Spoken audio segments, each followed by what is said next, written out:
Missed an episode of your favorite podcast? Choose from over a decade of content in our archives, not just the latest episode. All free at gcnlive.com. This is your call to action. Get prepared, America. Economy, survival, energy, disasters. This is USAPrepares.com. Informative radio, educational radio. Interact now by emailing instructor@USAPrepares.com or text at 434-390-7953. Class, please take your seats. Now, your instructor, Vincent Finelli. Wow. Nathan, you took that one right to the last second. You know, Nathan and I were chatting. I just love chatting with Nathan before the broadcast. He's our engineer on Mondays. And we were just catching up on the weather. We were catching up on heating the house with wood and how many times we fill the firebox, and 5 to 6 times a day, a couple 100 pounds per time. And we're talking about just how much wood it takes to heat a house. And so for those of you who think that a pickup truck is going to last you a couple months, nah, I don't think so. It doesn't for us, that's for sure. Everyone all set? Cocked? Locked? Here we go. Your dial set correctly to USA Prepares, and we're delighted you're here. Captain John Regan's with us. Welcome, Captain John Regan. Good morning, Vincent. Good morning, Captain John Regan. Wow. So I was at the financialstateoftheunion.com. I clicked on the news tab. What a great lineup you have for today's class. Absolutely. Absolutely. So what's new in your world? Boy, I'll tell you just brought back memories. When I lived in Virginia, commuting to the Pentagon, I had a house that had a wood stove, and we would use that for supplemental heat. Uh-huh. And, just in that, it's like you say, boy, do you go through the wood. And if that's going to be your sole source of heat,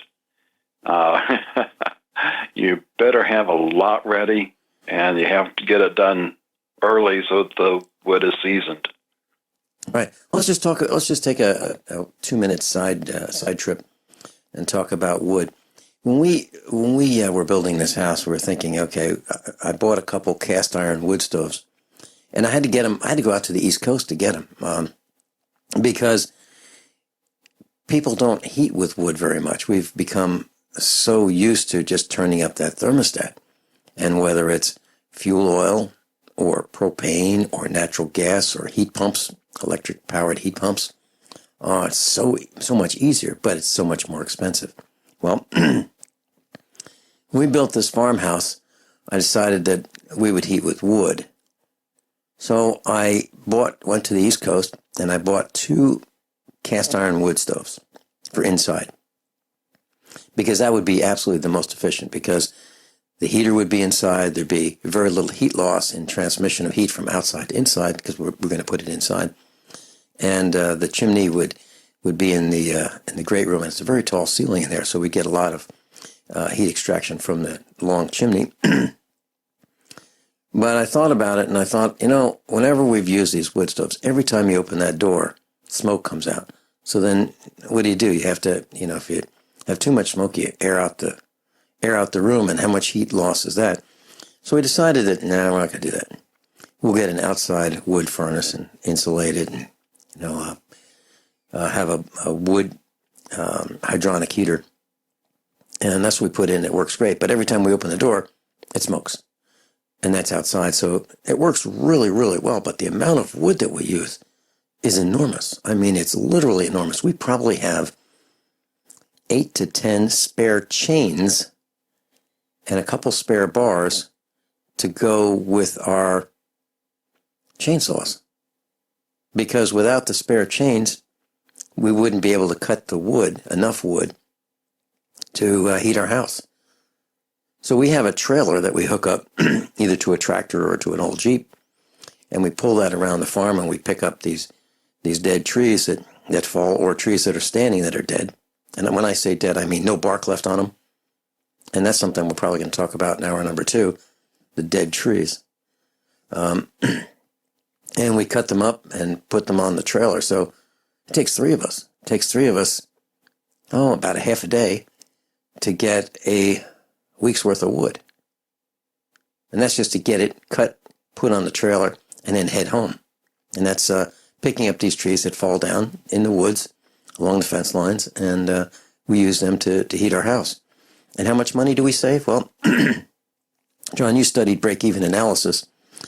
And when we looked at the wood stove and what it would take to install it, we installed it ourselves and trenched it ourselves and, put the underground plumbing in and all that. The break-even point was about, I thought, a little less than 48 months. And I learned in finance class back in the 1970s that if you've got a project that has a break-even point of less than 48 months, you probably ought to consider doing it. I don't think that's quite the case, what they teach in school today. They probably want a break-even point in, less than a year or so. But we put it in, and we are saving about, let's see. I guess it would be almost $2,000 a year in heat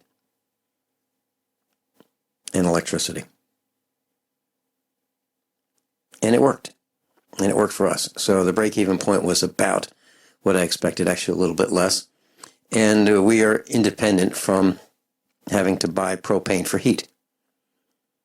And pretty soon we'll be independent from having to buy electricity to run the equipment, to power the wood stove, water circulator, and the air handler. And that's next.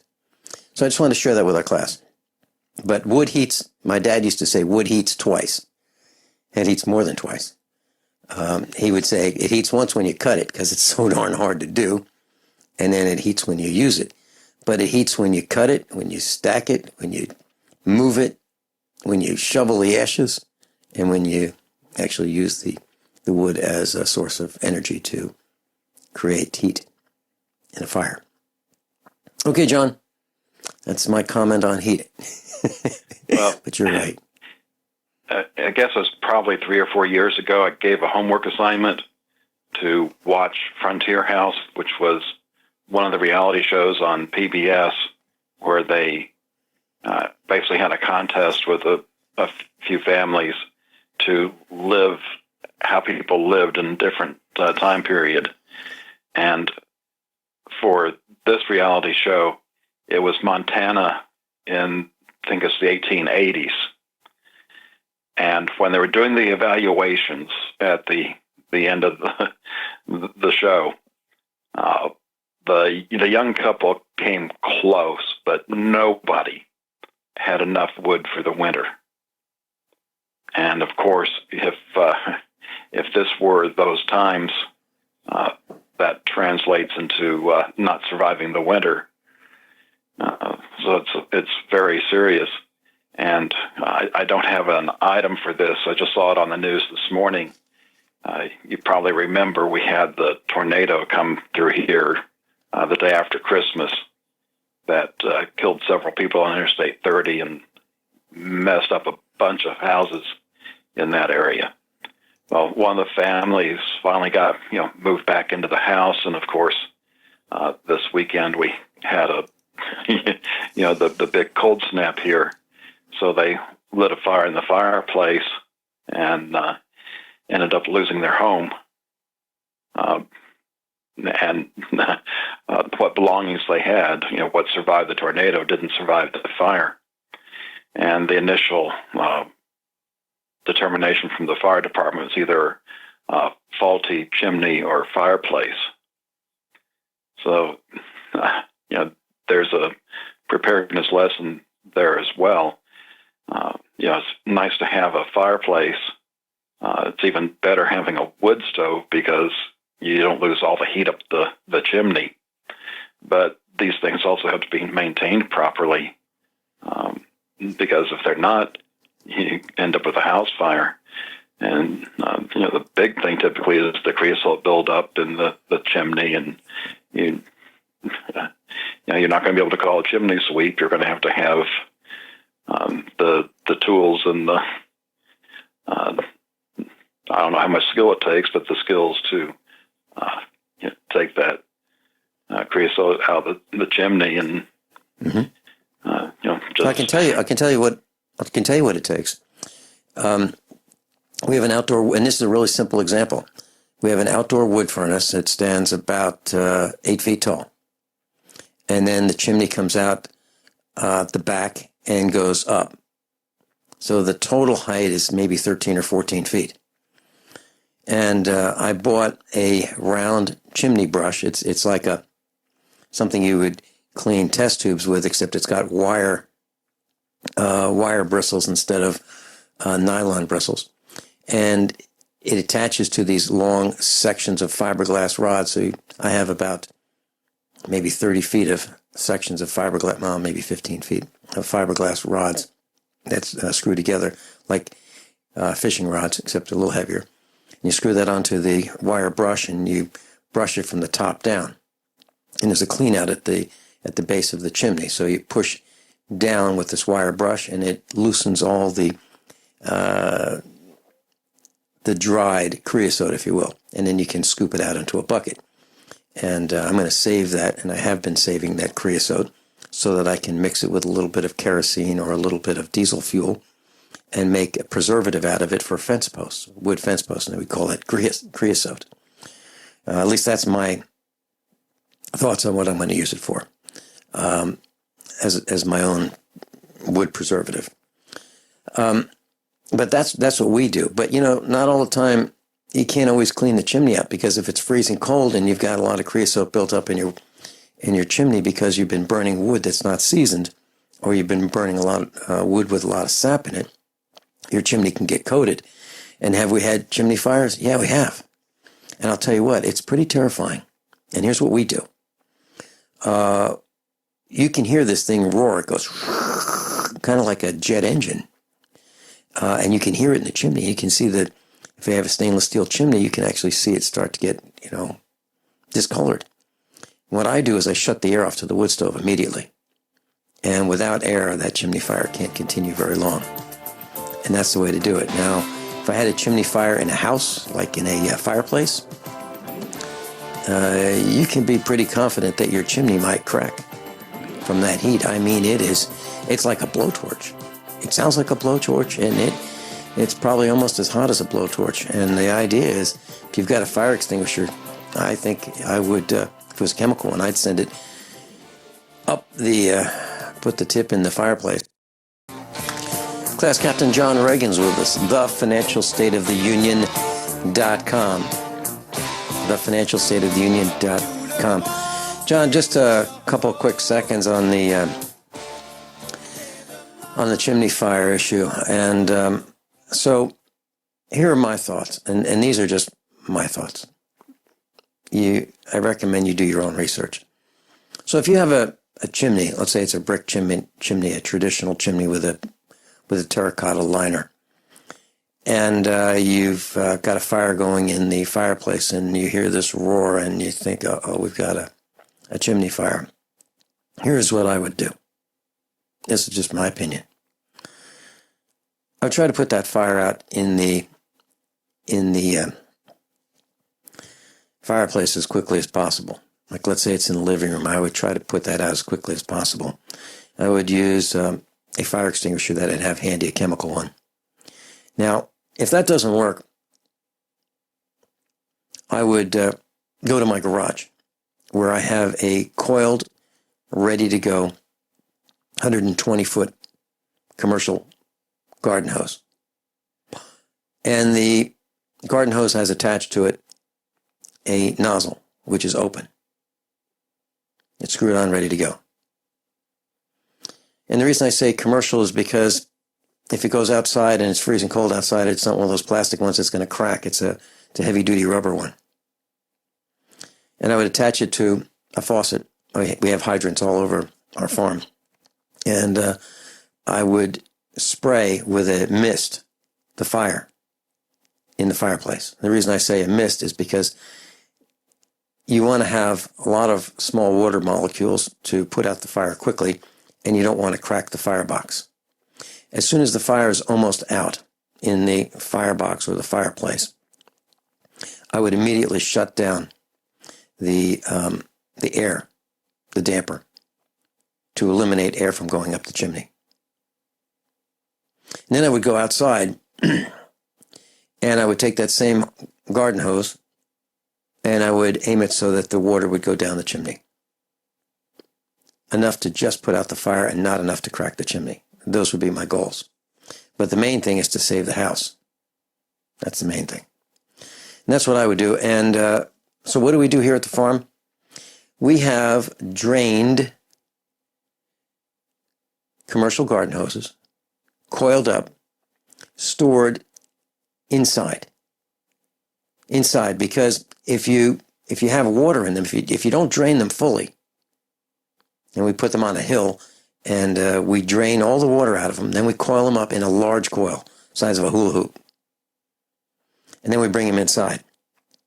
And the plan is that if you have water sitting at the bottom of a garden hose, if you have it looped outside, that water will freeze, and that will plug up the garden hose, and it won't do you any good at all to put your fire out. So we keep ours inside, at the ready. Those are just our thoughts, John. Yeah, it's just another one of those things that's on your list of preparedness items. Yeah, and how much are these garden hoses now? These commercial ones are about, I don't know, $30, $32 if you get them at Sam's Club. Yeah, so, they're not the $10 ones, they're not the $8 ones. They're more expensive than that. And then you want a good brass nozzle, and you want to test out that nozzle to make sure that it will throw a stream of water as far as you need it to go. And test it before you need it. Test it to make sure it will reach the chimney, the top of the chimney. Yeah, it's not the time to find out when you have a panic going on, like a chimney fire. And you won't believe it. Chimney fire is absolutely terrifying. I know.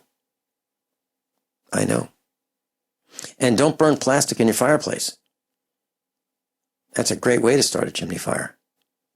Yeah, throw a milk carton in there. Don't even think about it. Don't burn trash in your fireplace. And don't burn wood that's not seasoned. And don't burn wood that has a lot of sap in it. And look up in your fireplace. Put some safety glasses on and, in the summertime, look up there. See what's in there. It's darn dangerous. So those are some of the reasons why you want to have an outdoor wood furnace, if you're thinking about doing this. When we come back, Captain John Regan's got an unbelievable list of topics to talk about. He's going to talk about 151 years ago, what happened. The Fed destroying $1 trillion. The dinosaur news of Detroit, the dinosaur news of New York, portable computer 1977, getting 5 years in prison for you won't believe what, a 9/11 faker. What a disgusting story that is. Captain John Regan's with us. Okay, John. We haven't talked about the 13th Amendment in a while. Yeah. And it was 151 years ago that was ratified on December 6th, but it was 151 years ago yesterday that the Secretary of State proclaimed its adoption. And just in case you don't remember your high school history, Amendment number 13 is the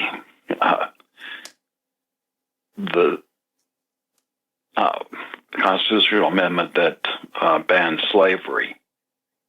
And in reading this, now that I've scrolled down there, Section 1, neither slavery nor involuntary servitude, except as a punishment for crime, whereof the party shall have been duly convicted, shall exist in the United States or any place subject to their jurisdiction.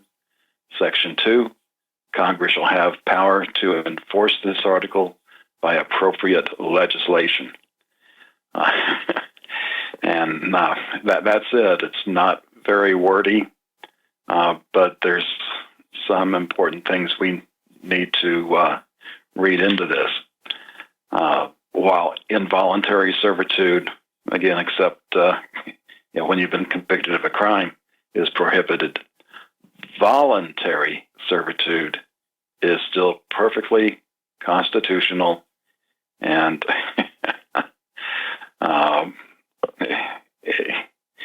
and I wish this is what we could get across to people today. You are enslaved, and the typical way is debt.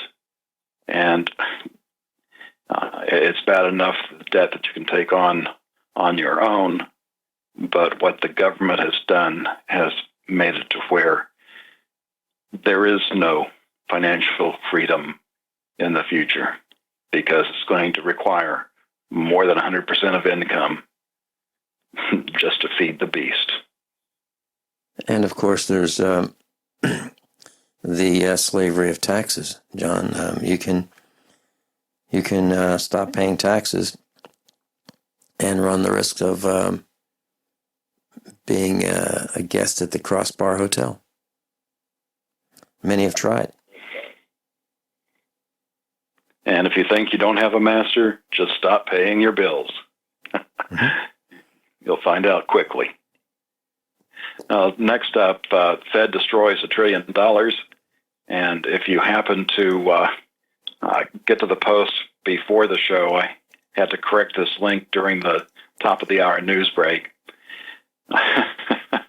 In case you missed the news last week, the Fed raised interest rates another 0.25%.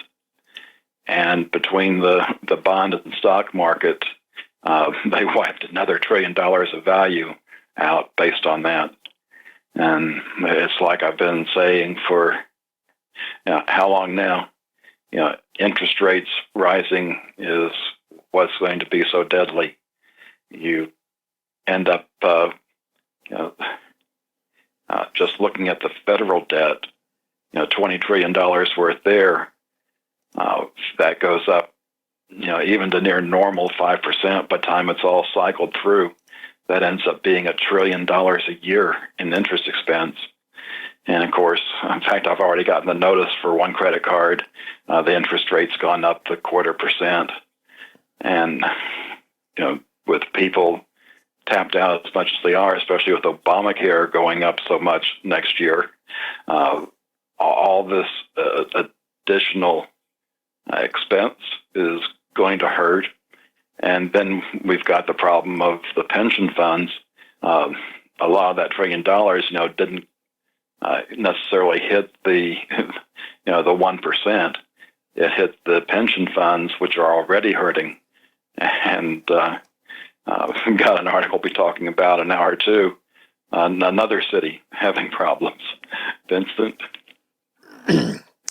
Yeah, we're going to be talking about pension funds, and we're going to be talking about, didn't, as a preview, didn't the staff of the city take care of themselves first? Didn't they plan that?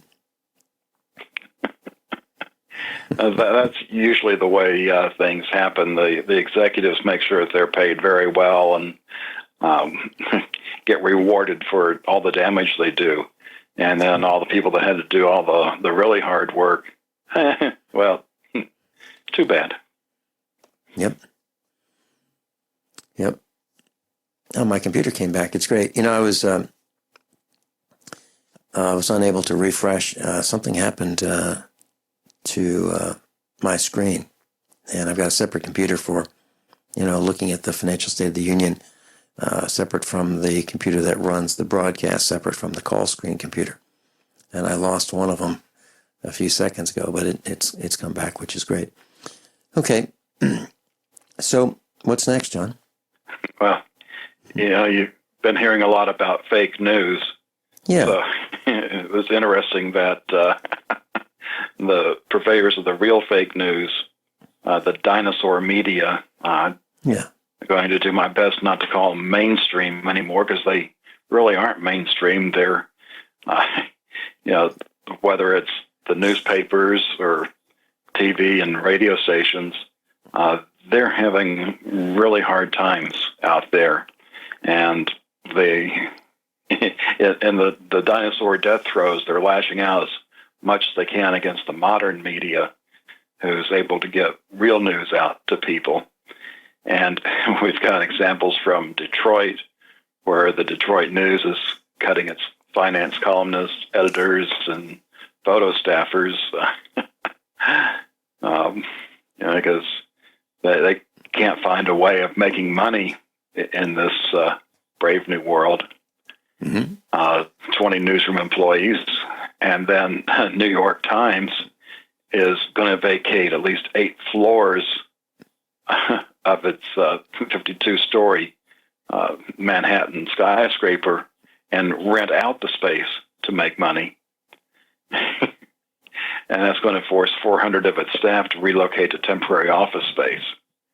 So, yeah, until they get rid of them, probably, because that's the way it goes. When companies are having a tough time financially, first thing they do is they cut pens and paper and pencils and paper clips and rubber bands and that kind of stuff, and then they say, you know what, those seminars that we used to go to, we're going to have to limit them. Actually, we're going to have to abolish them. No travel, no business lunches, no pencils, paper clips. But everything's, going to be fine. We're just going to realign what we do. And next thing you know, you find out realignment means the same thing as layoffs. And then next thing you know, there's partial shutdowns. And then pretty soon, the company's in such serious trouble that they sell some of their assets. And in this case, the New York Times is renting out space that they used to have for people. Now, part of this is through automation, but part of it is for reasons that they're just not selling as many subscriptions. At least that's what I'm reading. And, I was thinking about the term that you used, John. I think that dinosaur media, I'm thinking obsolete media is what we should start calling those guys. Obsolete media or defective media. Either one of those two terms is okay with me. We call politicians, or I call politicians, defective, and the media that is selling the fake news, the actual fake news, is defective and obsolete. Or we could just call them the bought and paid for media, just like our bought and paid for politicians. Mm-hmm. Yep. Traitors. And for them to intentionally mislead us is cause for us to throw them away, kick them to the curb, not purchase. And when I click on an ad, let's say I go to the Drudge Report, and it brings up a New York Times ad, New York Times story, I immediately click the back arrow. I don't want to even spend milliseconds with the New York Times or many other publications as well. I don't want to spend any time at Sears. Companies who have done such stupid things, wasted their businesses. I don't know, John, maybe it was these new MBAs that came out in the 1980s, these new ways of soaking their customers, making money, the new way, not the old-fashioned way, through hard work and good products and good services and good guarantees and good customer support and products that are reliable and repairable and durable. The new way of, you got a problem with that washing machine, well, just throw it away. Got a problem with that television, just throw it away. Got a problem with a VCR, radio, computer. It doesn't pay to fix it, just get a new one. Those people, the people who have thought that up, I don't want anything to do with them. I want nothing to do with them. As a matter of fact, John, I had so many frustrations. As you know, we have old cars. And my son who I've trained in auto mechanics, absolutely, positively hates, despises the chicken foot. And the chicken foot is the logo that's on a Mercedes. He despises working on Mercedes.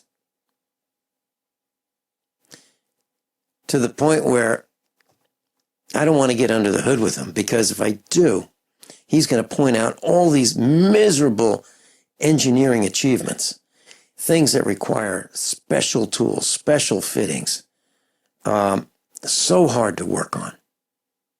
And then you look at the newer ones, forget it. I mean, there's not much you can do to them. You've got to bring them to the dealership. If you go to a website and you look up, a problem with the Mercedes, and you go to some forum, the word dealership or Steeler enters these descriptions. And that's what they call the Mercedes dealerships. Stealerships with an S, because you're not going to get out of there typically with less than a several $100 bill. You want your spark plugs changed? No problem, $500. You want your oil changed? No problem, $200. It's just below criminal. And so I don't want to go newer. Captain John Regan's with us. John, I was just looking at the news, and it's really running slowly. I think there's some internet outages across the country because it's really taking a long time to get from website to website. But it says that in Texas, there's a reported drop of 36 degrees Fahrenheit in just 10 minutes, from 70 degrees Fahrenheit to 34. Unbelievable. And just wait around, because this Sunday, we're supposed to be hitting a 75. Well, I'll tell you, I mentioned to you before the broadcast that it's really rough on the emotions being a farmer in this kind of weather, because we're having calves, and these poor little guys come out of their moms soaking wet, and then they wake up to 1 degree. We had calves born over the last few days in the snow, and it's really cold. So we've got shelter for them, but man, it still doesn't make it any warmer. And we unroll hay for the mamas to lie in, and we make it as good as we possibly can, but it's still freezing cold. And so in that line of thinking, I'm wondering, what do we call the people who are spraying these chemicals in the air, who are manipulating our weather and causing what we just reported, like a 36 degree Fahrenheit drop in temperature in just 10 minutes? What do we call these people that do this? And then the snow dumps on us, and then you have people that are skidding on the highways and byways and crashing into each other and injuring each other and running over pedestrians and crashing into light stanchions and fire hydrants and the elderly who have been subjected to power outages because the power lines freeze and become so heavy that they can't sustain the weight of the ice on the lines, and the lines break, and then the power's out for hours and hours, and then these people get sick and die because they're of weak constitution to begin with, because they're elderly and frail. What do you call people who spray these chemicals in the sky? And what do you call these people who cause animals to die because of the freezing temperatures that are man-made? Or the change in weather? What do you call them? Do you call them murderers? Do you call them are their crimes manslaughter, murder? What would you call them? I just hope that we shun them for the rest of their miserable lives for what they've inflicted upon us. I hope we can find out who they are and try them for treason. I hope we can do that. John? Let me try and hit the last two on hour one. We've got an elector here that will be unfortunately voting for us today. Turns out that I'm not going to use his name because I think he's out for the publicity. First found out that he's using a publicity firm that is run by Van Jones. Why would a Republican be associated with that? The latest that's come out is that this guy has put himself out as a 9/11 first responder, and turns out that that story is not checking out, and he's gotten a lot of publicity for that. And I've only found one report that goes even further, that this guy had an Ashley Madison membership back in 2012. At the time, he was married with 3 kids and bankrupt. So how this guy got to be a Republican elector is beyond me. But it sounds like he does a pretty good job of convincing people. It's an outrage. It's an outrage. And then we have people saying, don't support the candidate through the Electoral College, vote for anybody else other than Trump. We have people saying that. And then we have guys like this who have been selected to elect, or selected to select the president. It's amazing how far we've fallen. What a disgrace. Captain John Regan and I'll be right back. And I'm looking forward to telling you about probably one of the most serious threats.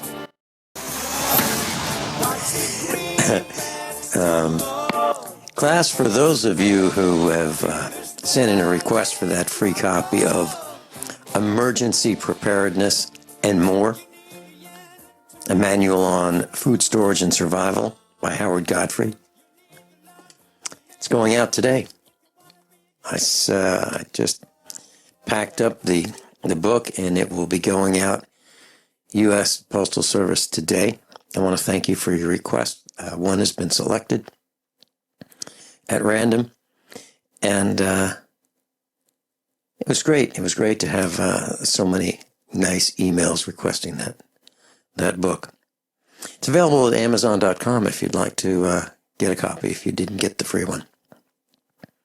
So to protect the anonymity of those who have requested it, I'm not going to be announcing the name, but it's going out today. Thank you so much. Captain John Regan's with us. This is hour number 2. Oh. I just found that John just dropped off, and he's going to reconnect. So that book, Emergency Preparedness and More, is available at Amazon.com. And I'm just going to read to you what I wrote for the back cover. I got an early copy, a pre-publication copy of the book. I was asked by Howard Godfrey, USA Prepares instructor, to read the book and make a comment on it. And my comment is this. And you can see this on the back cover of the book. And the book is over 400 pages, 423 pages. But here's my comment.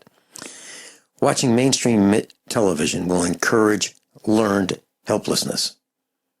Emergency Preparedness and More is just the opposite. It will cut to the chase and save you time and money. An outstanding manual focused on preparing for your survival. How to prepare, what to prepare, and why. It's similar to years of USA Prepares broadcasts in a single volume. If you're new to preparedness and survival, reading this manual from cover to cover is your best first step. And it's signed by me, Vincent Finelli, broadcaster and CEO, USAPrepares.com, LC. John Regan, glad to have you back. I was just in the middle of the intro music for this hour, and my Skype decided to say, nope, you don't get to connect anymore. Yeah, John, I mentioned during hour number 1 that the internet was really, really, really slow. It's so slow that it's almost, we're almost unable to broadcast. And class, we take the internet for granted. We do. I mean, I absolutely abhor going shopping. And I try to buy things that I need online because I just don't like going out shopping. Well, when the internet's down, and it's been down a lot, that's a real problem for us. So think about that. Being prepared is having what you need before you need it. And as I was alluding to hour number 1, working on this Mercedes, this 2000 model E430 Mercedes that left us all stranded. Just a little fire drill.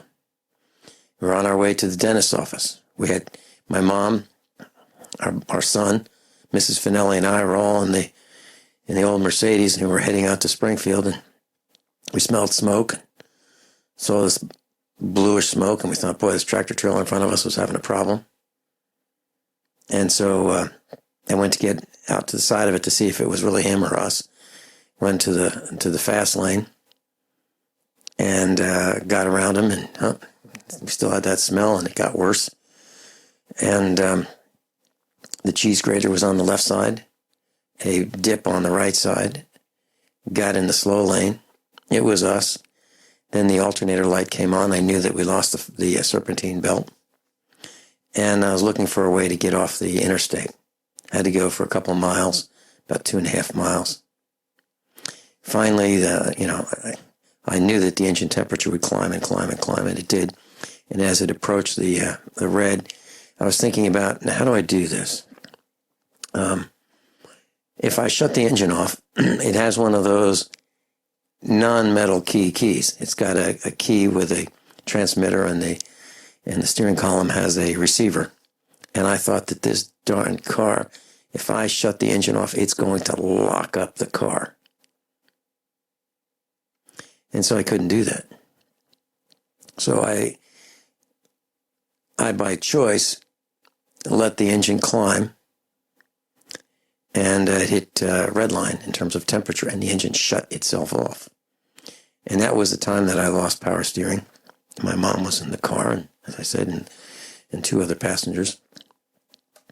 Finally, coasted to the exit ramp and ran out of speed just before the end of the exit ramp. And tractor trailers are coming by. And so when it was safe, I got out, raised the hood just to make sure that my diagnosis was correct from being inside the car. Yeah, it was. And it was nice to know that all these people were able to get around us, and no one was willing to stop and say, you guys okay? You need help? Any help? Nobody.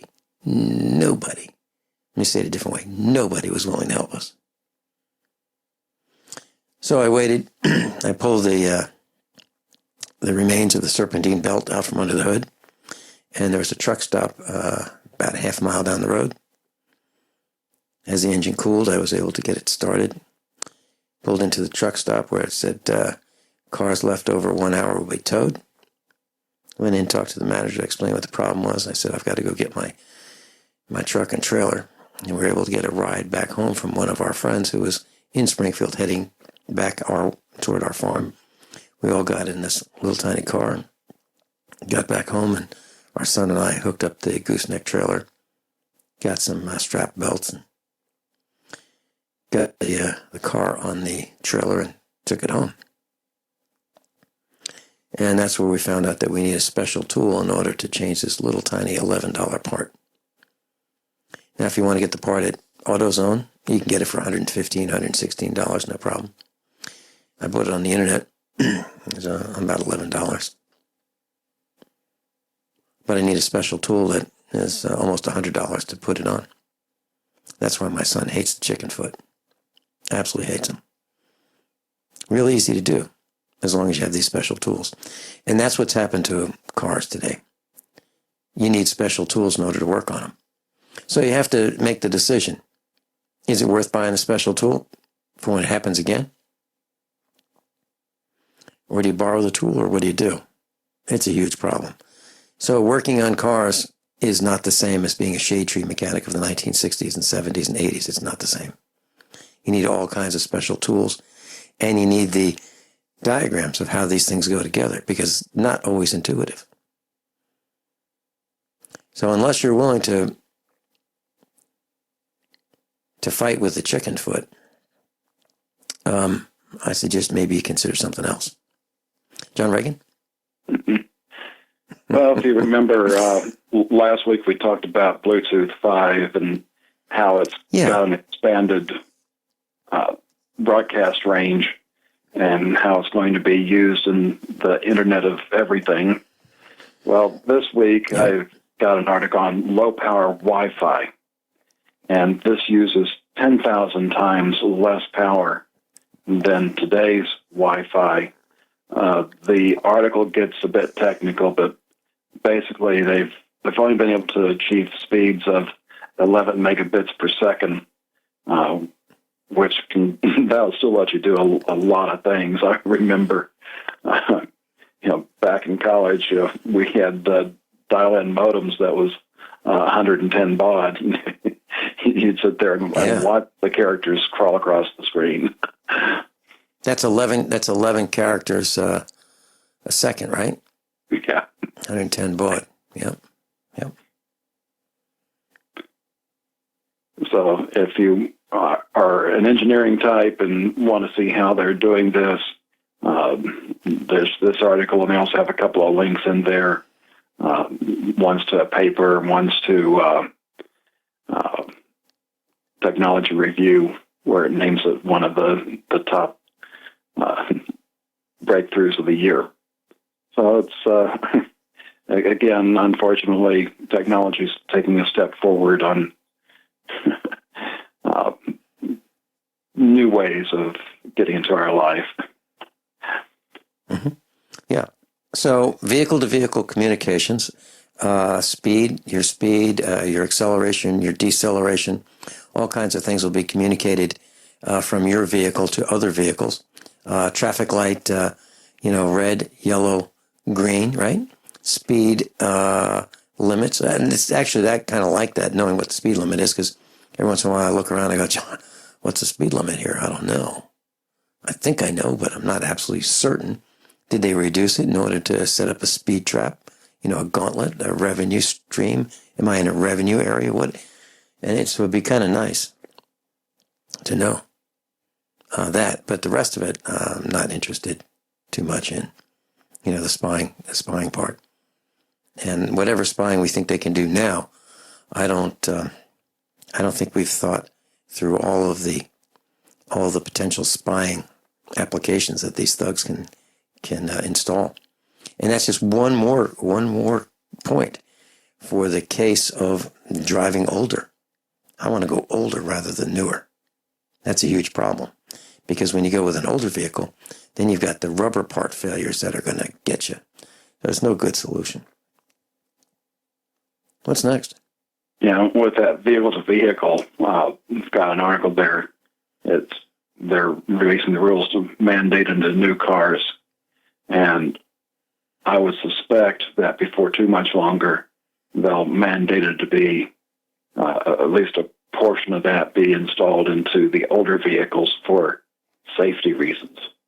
And if you don't have it, you don't get to drive your car. Yeah, that's probably coming. That's probably coming.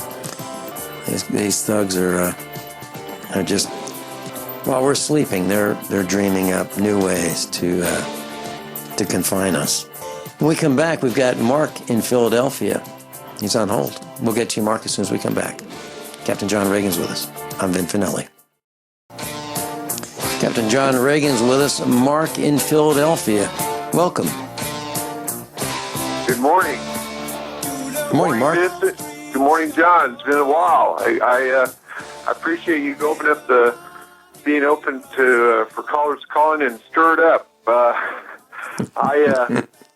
When I heard that you'd acquired a Mercedes, I thought, oh, good, he's got a good old rock solid tank, the older one, right? But then I found out you bought a mid to late '90s, I think it was, and it's a 2000. Oh, 2000, okay.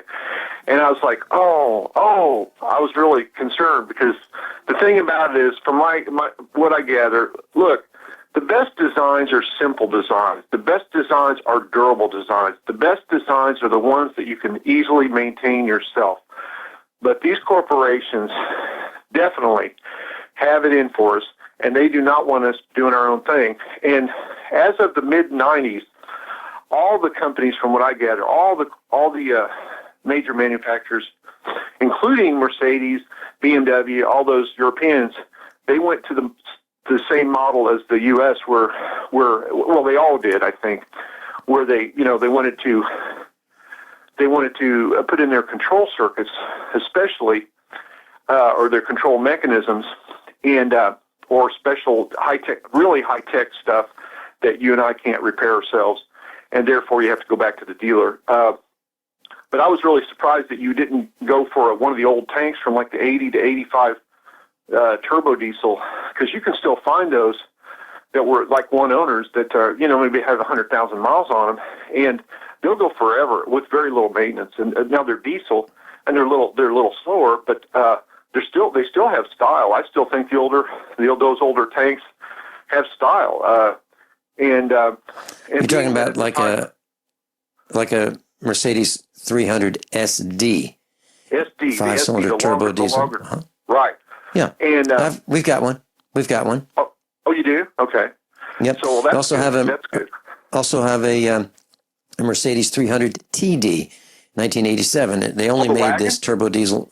Yeah, they only made it for 1 year, 1987, and they were used. The ones with the blue interiors were the ones used by the dealerships or the stealerships as parts delivery vehicles. But we have one with a red interior, which is kind of rare. Yep. But I do understand, like with the TDs, the TD wagons, they have those airbags, and they can go bad on you. And also the window mechanisms are controlled by air, I believe, right? And so if the rubbers, the lock systems are controlled by air. Huh? You're right. Yeah. So even in 1996, if you have an E300 diesel, a straight diesel, it will get between 35 and 40 miles per gallon. It's 0 to 60 in about 17 seconds. So, a quarter mile in about 17 seconds. It's pretty slow. However, once you get rolling, it's awesome. Absolutely awesome. Smooth, quiet. When I was growing up, we had a little 240 TD. What's interesting, the 240, which is the 4-cylinder, those engines were actually used for generators and or air conditioning systems on the for trucks, for the trailer unit. Mm-hmm. There's a ton of them out there. But anyway, I wanted to ask you guys. I'm kind of pacing back here and forth, keep my mind going here. So back to the deal about technologies.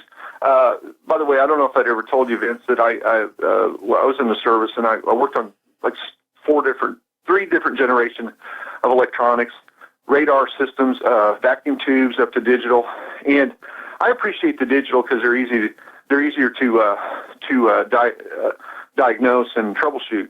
But again, if technology is used and kept simple, it can be simple and still be advanced. But my sense of it is all this electronic stuff. Most of it we don't need really.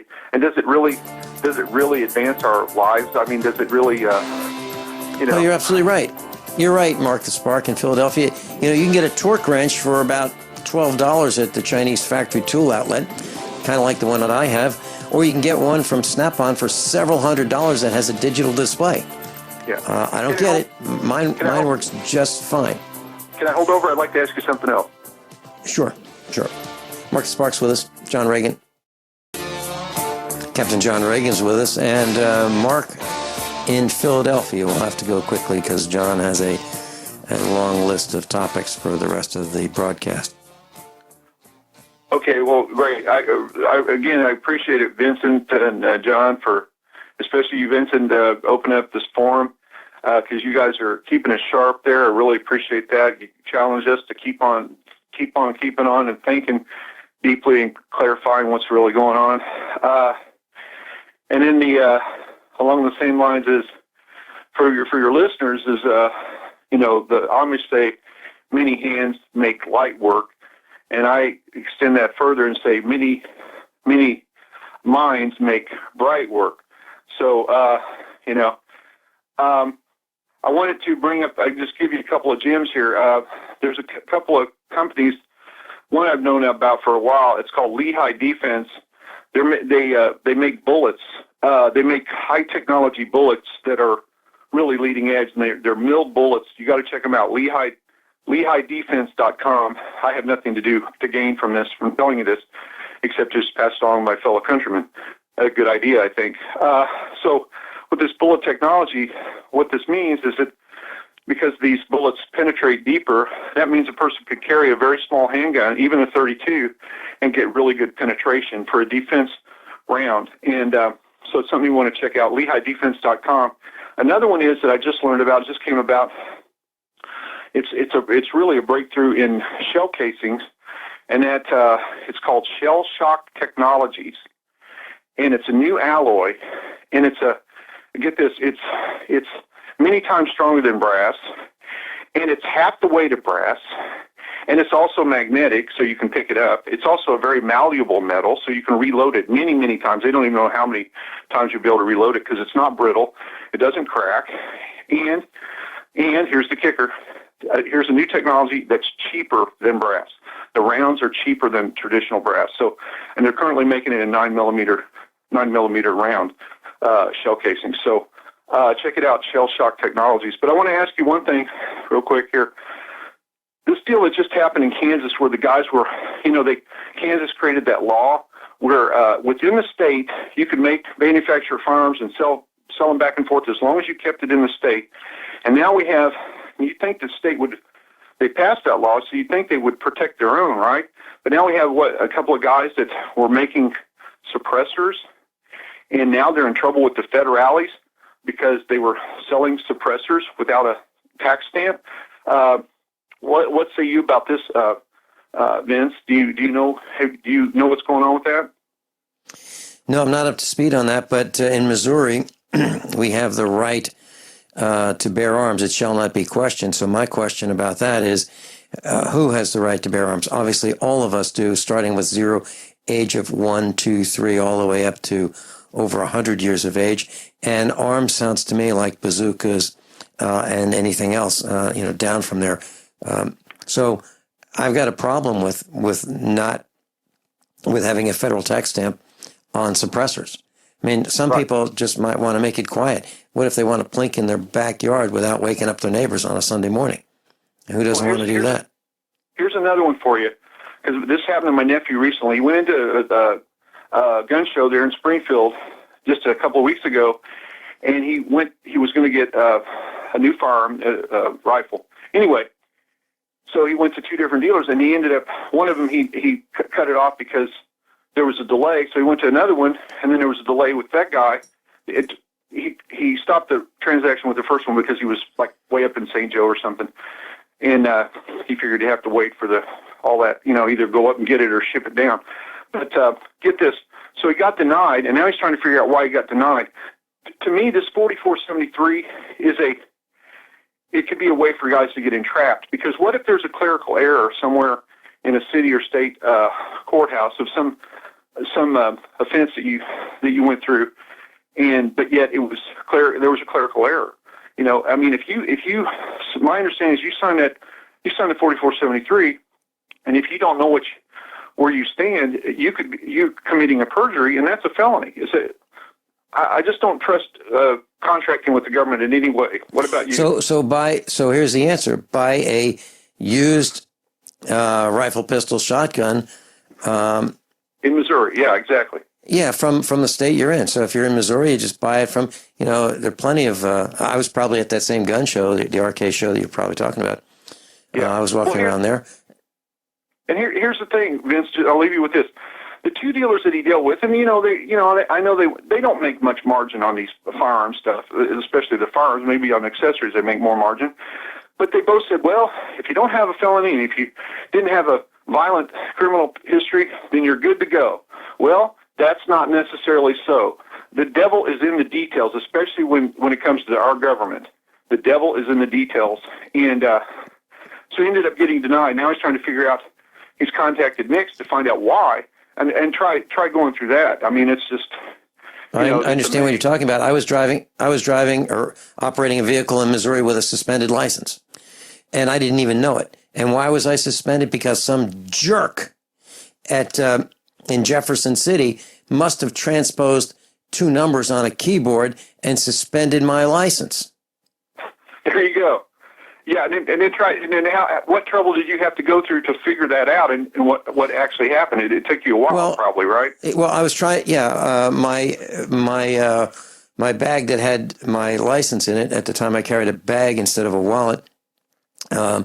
Like a small computer case was stolen from my car, and I went to get a replacement driver's license, and that's when I found out, no, you can't have it because your license is suspended. And what? For what? Yeah. And so that's when I found out. So you're absolutely right. Mark, we've got to run. Thank you so much for being with us today. Thank you, Vince. Thank you, John. John Regan. Well, I think everybody knows what Hillary looks like when she's on stage performing, but we've got an interesting shot here of what she looks like when she's not in front of the public. And I've got the link entitled That Look You Get. And if you scroll down to the fourth picture, you'll see Hillary in a car going to an event. And when you take many millions of dollars and end up not being able to deliver what you promised, I think this is that look that you get. So, Hillary, give it back. Give it back just before you go to prison. Give it back. You got that wide-eyed look, very somber, no smile. It's kind of like, how do I get out of this problem, Mm-hmm. Yeah, I'm looking at that picture. She's in a black car. And I understand she doesn't operate a motor vehicle herself. She is carried around wherever she goes. Other people do that for her. I do not want someone representing my interests that doesn't know what day-to-day life is like. I don't want somebody like that. And I'm really, John, I was thinking this morning, I'm really looking forward to not hearing her voice, and I'm hearing it less and less, seeing her in the news less and less. I love it. It's what a Christmas present we're going to get this year. The thought of Barry, Michelle, Hillary, and Bill, and the ilk not being around in public life, damaging our lives anymore. That would be really, that's a nice thought. It's nice to see him on the way out. And I just want to quickly mention the next link called Just In Case. If you get hit by ransomware, there's a portal here that has a bunch of free decryption tools that can help you out. So, in the interest of time, I want to move on to other things, but I want to make that resource available to you. Below that is water issue. You may have heard on the news where Corpus Christi said, don't drink the water. And it was actually much worse than that. A lot of times when you're in a situation where you can't drink the water, it's still safe to take a shower. But that wasn't the case here. You couldn't shower with it.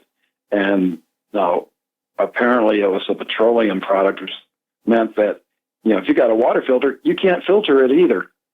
So the good preparedness lesson there, you really do need to have a certain amount of water stored up just in case, even in what we consider normal times. Really good point, John. And you're right. The announcement came out, you can't do anything with the water. And so what are they going to do with the water?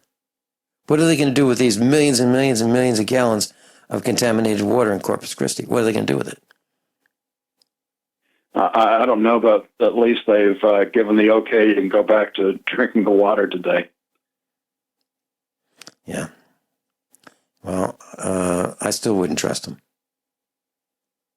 I wouldn't trust them. They said it was okay to go outside when 3 Mile Island was going off too. And then 10 years later, you find out, not really accurate. It was not safe. And, we've talked quite a bit about what the UN is doing, saying that the Jews have no connection to the land of Israel. And now we've got 1800-year stone tablet found on the seafloor. It names the Roman ruler of Judea for that area. And apparently in the 2nd century, when there was the revolution, Rome pretty much struck Judea from the record and renamed the place Syria Palestinia. But this this tablet, which looks like it weighs more than half a ton, shows. Guess what? The Jews really do have a connection to this area. Of course, the UN isn't going to care about that. Captain John Regan, I'll be right back after these few short commercial announcements. John, you think we're going to get ready to, or have time to go to Fukushima, that section? Yeah, let me try and hit, and now it's Fort Worth, and then we'll do Fukushima. There you go. Class, hold on to your hat when we talk about Fukushima. No kidding. We'll be right back. Captain John Regan's with us. John? Been talking about the Dallas Police and Firemen's Pension Fund being in trouble. Mm-hmm. Well, yep. The Fort Worth Employees Pension Plan is in similar shape. This covers almost 390,000 employees and has a liability of $1.2 billion on assets of $2 billion, and it goes into detail here with the problems, and so just another pension fund having problems. And now to go down to the Fukushima section on radiation this week and get below the list of the cities with more than 1,000 counts per minute. A couple of things. One is dead reindeer in Central Arctic. In 2010, the herd was about 70,000 animals.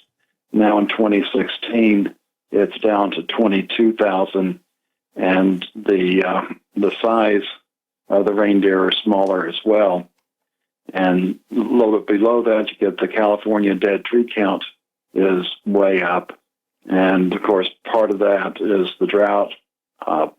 Part of it's radiation, because you go further north from California into Oregon, Washington, and Canada, they're having dead trees up there without the drought.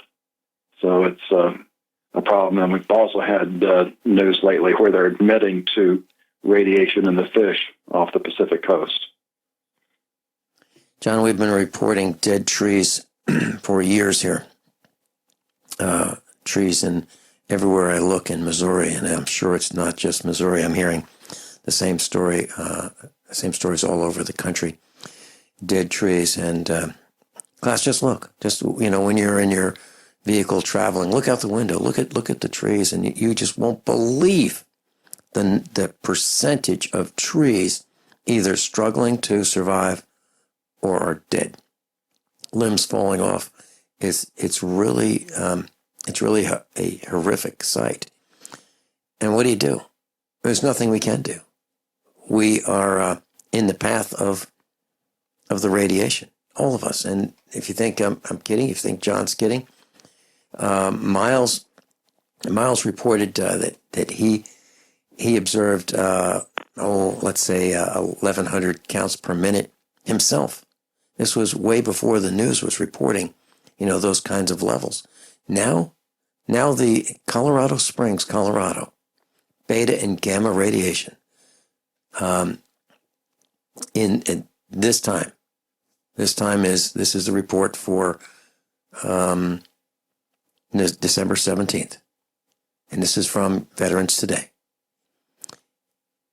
Colorado Springs, 1,719 counts per minute, 343 times above normal.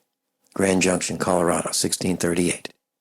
Louisville, Kentucky, 1,604. Idaho Falls, Idaho, 1568. Denver, Colorado, 1532. Casper, Wyoming, 1497. Well, so if you think, that's good, it's not on the East Coast, okay. Raleigh, North Carolina, 1426. How about Georgia, 1289. San Diego, 1288. Let's see. Wichita, at the bottom of the list, 1017. Worcester, Massachusetts, 1023. Boston, 1032. Rochester, New York, 1056. Portland, Maine, 1122. What I was trying to do is give you a snapshot. Memphis, 1231. Yuma, Arizona, 1206. Trying to give you a snapshot. If you think it's not coming your way, it's already here. And it has been here. And what are we doing about it? Not much. Not much. Captain John Regan. If you'd like to go to his website, thefinancialstateoftheunion.com, and there's a link to this. It'll make you sick. John, any last words? Just Merry Christmas and see you next week. Yeah, John, I'll be on the air following 2 Mondays. Looking forward to it. Captain John Regan, thank you so much for being with us and all your hard work. Class above all, honesty and integrity. What happens next is up to us.